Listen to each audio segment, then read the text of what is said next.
Welcome to Toffee TV. It's my pleasure to say I'm joined by Robbie from AFTV here to preview the Everton versus Arsenal game. Robbie, how are you, mate? You must be like bouncing, absolutely bouncing. Yeah, listen, I can't lie. Right? At the moment, I am bouncing. It's been incredible, really incredible this year. The team playing brilliantly at the moment. You know what I mean? I remember going to watch the team pre-season. It was over in the state. I remember actually because we played Everton as well, didn't we? Yeah, we were there, yeah. In Baltimore, yeah. Yeah. And I remember watching the team there in Florida as the game I was at. Yeah. And I was like, hey, they for the first time in a long time, this team, they look really fit. They look really ready for the season. They look sharp, And I just remember turning around to one of my guys and saying, you know what, I think we're going to have a good season this year, because we're looking sharp. I remember we played Chelsea, we beat them like 4-0, could have been more. So we carried that through into the season. And just since the start of the season onwards, we've just been playing really, really good football. And then, of course, we've made a few really good signings on top of that. And that always helps, and yeah, we're flying at the moment. Let me take you back to the sliding doors moment in 2019. We appointed Carlo Ancelotti. You appointed Mikel Arteta. Some people on that day thought that we'd got it the wrong way round, that maybe we should have got Arteta and you should have got Carlo Ancelotti, just the way that the clubs were set up. Going back to that day, what do you remember? What do you remember, and what did you think about bringing Arteta in? Do you know what? At that time, I actually was mixed. So on the one hand, I did think I agreed with what you said. I was like, Ancelotti would suit Arsenal more, because I looked at it and I thought, Mikel Arteta, all right, I get it, but he's very inexperienced. And this job at Arsenal needs someone with a lot of experience, because there was so many problems that needed fixing. So I was like, Ancelotti would be a better appointment for us. But then I was prepared to give it a shot, because I've kind of been like of this thing over the past couple of years where I'm getting fed up of the same old managers all the time, the same old faces. So I was like, I do want to see someone new, but is he going to be what we need right now? So I have to say I was skeptical. And had we have got Ancelotti at that time, I think I'd have been a lot more happier at that time, because I just felt that experience was something that we needed, because we were just in a mess at the time. So what's changed then? Because obviously you went through a couple of tough seasons with a lot of people suggesting Mikel Arteta wasn't the right man, and obviously the back end of last season you missed out on the Champions League, and obviously there was the Tottenham game where obviously you got beaten. That was sort of like the decider. What's changed to get you to where you are this season? Well, first of all, I think, I think there's a bit of a misconception on the whole Arteta thing, where a lot of fans or a lot of pundits always say, oh, well, you guys all wanted him out. Yeah. That's not true. Yeah. I think when Mikel Arteta first came in at Arsenal, you have to remember, in his very first season, he won the FA Cup for Arsenal. Yeah. Right. So he bought himself a lot of credit in the bank, because, we were going backwards, and he won the FA Cup. So the following season, right, we got to the semi-finals of the Europa League, and we had we didn't get into Europe, but because, again, we had a good run in an important competition, he still had credit, and he won the FA Cup the year before. And then we went into that next season now, where we started off really horribly. We had that defeat against Brentford, that famous first game of the season, and lost our first 3. And I think that's when he was on a bit of a sticky wicket then, because then some of the credit was starting to run out. Yeah. Fans were like, you know what, we got a couple of games coming up. Well, there were some fans that were like, I think this guy's out of his depth. Maybe we need to bring someone else in. But then there was a lot of other fans who were like, well, listen, got a couple of games coming up, Norwich at home, Tottenham. If we don't win those games, maybe it's time to change. He did win those 2 games, especially the Tottenham game was a massive turnaround for him, because we beat them very handily. I think it's 3-1 at home. And then after that, we went on a run. And I think after that, the fans were right back behind him again. So and then he's made some really tough decisions since he's been here. I mean, he's got rid of players like Ozil. He's got rid of players like Aubameyang. Real big characters, and like really put his marker down. And also, I think the most important thing that he's done, apart from building a good side, is he's brought back that connection between the players and the fans. I remember when he first came in, he says, "I want to get that connection back between the players and the fans," which didn't really exist over the last few years. And he's succeeded in that. And then really built a team in his own image, a team that, really does what he wants to do on a football pitch, which is be really aggressive, have a lot of skill, but play on the front foot. And it's been great to watch this season. It really has.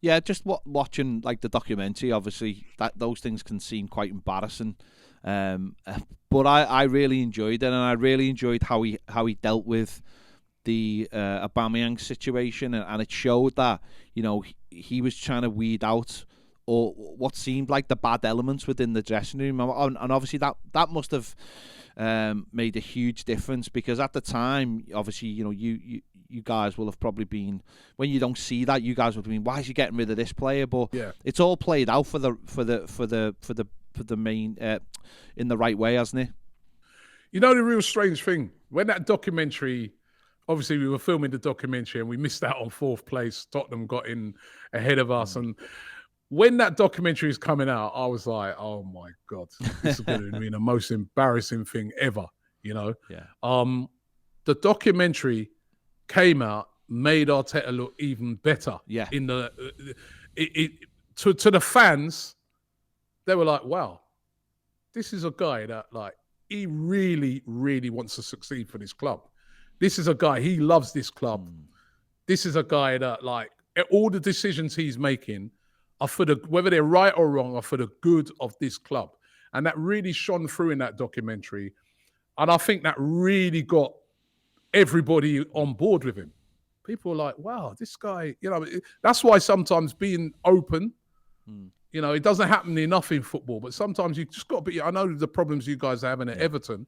And sometimes when people are open and honest, you can look at things and say, all right, he's in a bad situation at the moment, but this guy's trying his hardest. He's trying his best to succeed. Let's get behind him. So the documentary as well was another thing that done brilliant for Mikel Arteta personally. And, and then I think in the transfer market, he's made some, him and Edu, they've made some really good signings that have really transformed Arsenal. I mean, Jesus, Zinchenko, Ben White, Saliba coming back as well. I mean, it's just added so much quality to the team, and you're just seeing a different Arsenal right now. All the decisions he's been making, Mikel Arteta, even the one, there was a lot of fans at the end of last season, it was with Eddie Nketiah when his contract was running out. There was move him on, let's go and get something. He said, nah, I'm keeping this guy. I believe in him. Eddie Nketiah's come good. When a lot of Arsenal fans were saying, Granit Xhaka, come on, man, this guy, get rid of this guy now. We all know the clash that he had with the fans a couple of years ago. Mikel Arteta came in and said, nah, Granit Xhaka is a very important player for this team. I'm keeping him. And I have to say, he's one of our best players right now. Yeah. He was one of our best players last season, and he's one of our best players this season, and he's one of the most consistent and important players in Arsenal's team, and that's Granit Xhaka, a guy that we all, if you did a poll, 90% of us wanted him gone a couple of years ago. So Arteta has really transformed this team and has really been making some really excellent and strong decisions. Yeah. Just 2 things from that. I can't imagine what an Everton documentary would look like. It would be absolute blockbuster. Why every single streaming platform has not tried to get an Everton documentary sorted? It would be absolutely... I'd watch it. Oh, it would be unbelievable viewing. If I could afford to do one myself, I would make one myself. It would be unbelievable. But you know what? Do you know what, Ped, yeah? Maybe, though, and I don't know for sure, but maybe sometimes if you actually saw what the problems were, like, for instance, I saw the other day that you guys didn't buy anybody in the transfer window, which, quite rightly, your fans are really angry about. And I saw Sean Dyche come out and say, well, we tried hard. But to a fan, you just listen to that and you think, yeah, did you? Yeah, you're going to say that because of the... But sometimes when you can actually see what they tried, and then you might sympathize with it and say, well, all right, actually, let's get off their back a bit. Yeah. They actually did try. But we a lot of times we don't know, do we? We don't know. They don't really fill us in with the things that are going on. So we don't believe them. That's it, Rob, isn't it? And we've been doing this for a very long time, and we've both gone through different things with our own channels, and communication is such an important thing, and that was why it was so good to see the documentary, like you've just said, with Arteta, and that's communication is a big problem with Everton Football Club, either no communication or miscommunication. And so what have you made of the things that you've heard about Everton in the last few months? Because I'm fascinated by this, of how, obviously someone like myself who's quite close to the football club interprets things against people in the national media, or people who ring up national radio stations and say, oh, the state of that club or the fans are toxic. How have you looked at it, through your prism of doing this? Well, I've been watching a lot of your guys' stuff, and I obviously, you see all the headlines, like the other day when they said that the boards were advised not to turn up at the game because they had intel that there's going to be trouble and stuff like that. But then I saw your guys, and then the stuff that you were saying, and then I saw that the police came out afterwards and said, well, we had no report of any trouble that was going to happen. And I just feel that I don't know, it just seems a real mess with how Everton are being run. Yes, the owner obviously spent a lot of money, and you can't deny that. He's really, and I've heard him say himself, I put the money and I've spent the money, but it's not just about that. It's about how the club is run. And I don't know if it's maybe people have come in and kind of hoodwinked him and made him spend money in the wrong areas or make really bad decisions. But I feel sorry for the fans because, Everton are a huge football club. I remember Everton as a kid. They were winning titles. They're a massive club. I know that when Everton come to Arsenal, no matter where you are, the away ends full.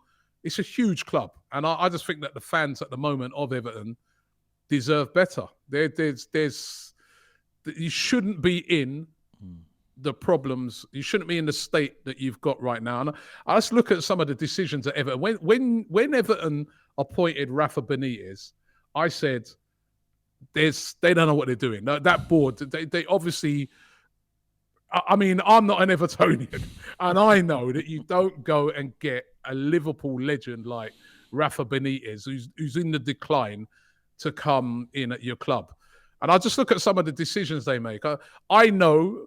I'm not a director of football, but I know that if you're trying to, replace Richarlison's goals, you don't go and get Neil Maupay, who's probably never scored 10 goals in a season before. So I just see some really strange decisions at Everton, and it's a real shame to see because, as I said, I just see Everton as one of those big traditional clubs. It's one of the oldest clubs in this country, and it just shouldn't be in this state at the moment.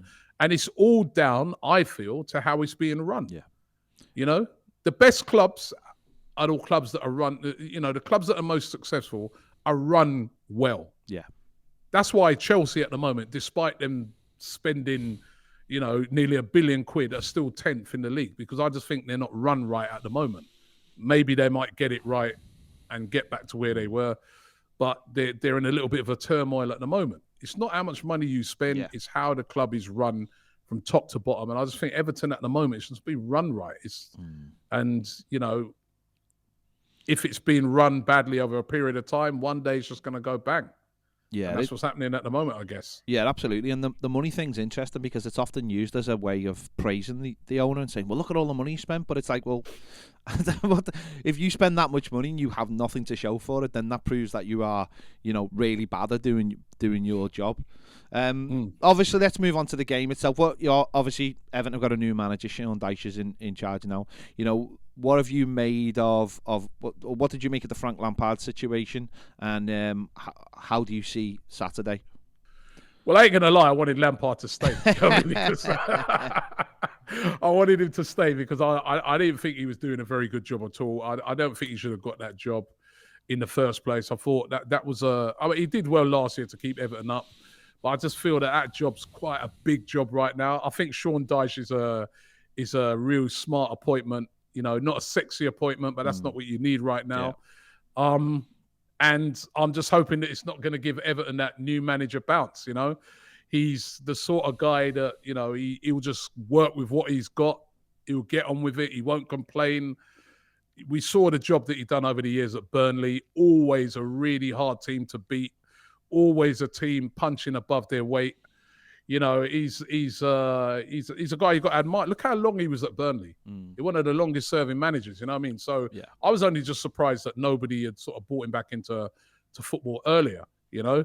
So I know that it's going to be a tough game because he's going to set up Everton and make them really tough to beat. And I remember that game you guys played against Man City, where you really had a plan. And you really frustrated them. So I think Arsenal, we've got to get off to a fast start, which is something we've been doing, especially away from home in literally every game. But we've got to get off to a fast start. And I don't know, even though we've got the new manager bounce that Everton have got, I'm still quite infused with Arsenal because I think we've had a good transfer window. We've been playing really well. We brought in some good players in Trossard and even Jorginho, I think, is a good backup to Thomas Partey, who's been absolutely key to us this season. But I just look at the way Arsenal have been playing away from home this season. And, we've only lost one game away from home.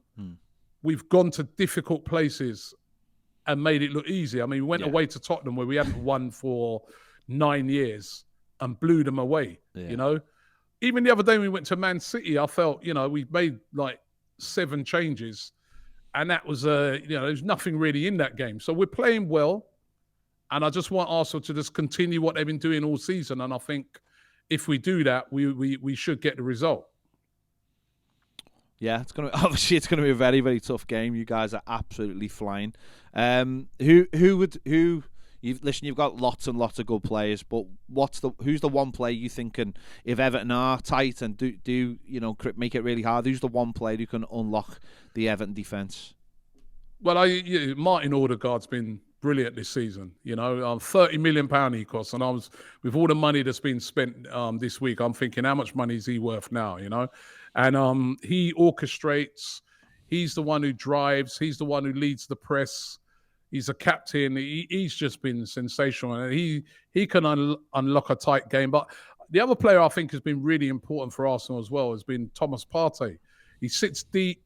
You know what I mean? He breaks up play, but he's got this ability to break the lines with his passing range and just dictate the play. And I think if he's on song in any game, we're always good. The only game we lost this season was when he weren't playing against Man United. So he's an absolute key player to Arsenal, just sitting there deep and sort of dictating the play. So I think it's one of them two that are going to be the really important players. Yeah, one of those 11 players will be okay. Yeah, I mean, listen, there's Martinelli's been great this season as well on the other wing. You've got Saka, who's been and Eddie Nketiah. Yeah, in the last, he's been on fire. This kid, you know what I mean? I remember last year at Everton, he missed that absolute sitter when we went after. And I was looking at him thinking, in the last minute, who is this guy, man? What's he?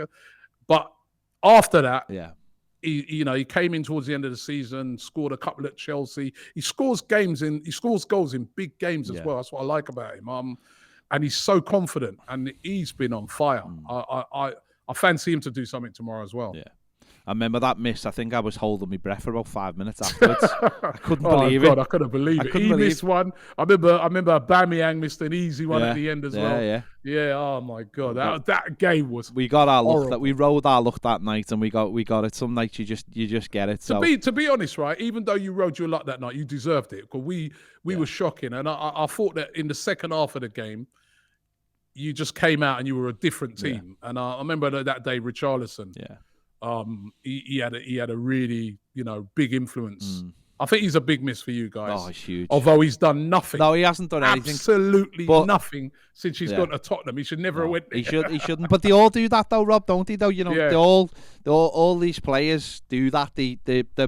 I'm not saying they're big fish in little ponds, but they get that kind of love and they get that kind of encouragement. And then, and don't get me wrong, I don't blame players for wanting to try and do the best at the highest level, but it hardly ever works when they leave Everton. I don't know what it is. There's very, very few that you can name, and he certainly should have stayed at Everton. But I don't know whether Everton would be still here if they hadn't have sold them financially because the club's such a mess. But Rob, I'm not going to ask you for a prediction because I know you're just going to say you're going to win. So, and I'm not going to give my prediction. But listen.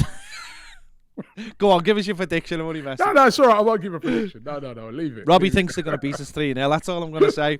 And I've got no listen. If I was sat where you were sitting, I'd be looking at and thinking we're going to beat you 6-0. Never mind 3-0, mate. So I got to back my boys at the moment, man. They're playing so well, man. It's a good time to be an Arsenal fan. Listen. What I'd say, right? All right, maybe we're not down where you guys are, but we've been through it over the years. We have been through really horrible times, man, and teams come back. And I'm hoping Dyche's the guys to bring you guys back after tomorrow. You know what I mean?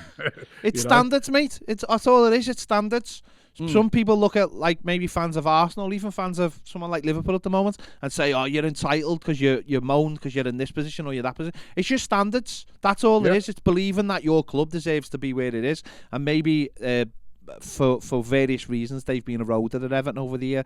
I don't know. I can't talk for other people, but that's maybe what it is. But Robbie, big thank you for coming on our channel. Thank you. You can obviously find Robbie over on AFTV. I mean, I don't even have to tell anyone to subscribe. You've got all the subscribers.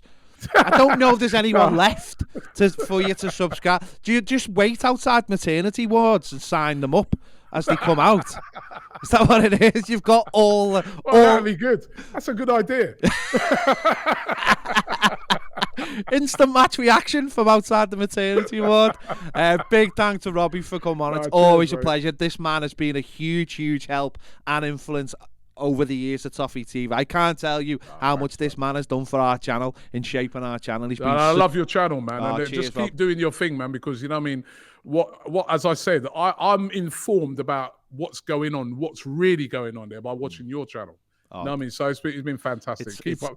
You guys have been working at this for years, man. You deserve everything you get, man. Apart from the team at the moment, you know what I mean? I thought you were going to say apart from 3 points tomorrow then. And 3 points, you don't deserve that either. We need those. We need those badly, man. Not as badly. You don't want to see City winning this every year, do you? No. There you go. What would you rather? We get the 3 points tomorrow and then you go Anfield next week and turn them over. Yeah. No, that'd be nice. But yeah, we're not into the realms of fantasy here, Rob. There you go. Big thanks to Robbie for joining us from AFTV. It's been an absolute pleasure. Check out all this stuff as ever. Maybe tomorrow you can check them out because we've won and it'll be fantastic. Imagine that. I don't know. Imagine that. There you go. Thank you for watching and we'll see you later.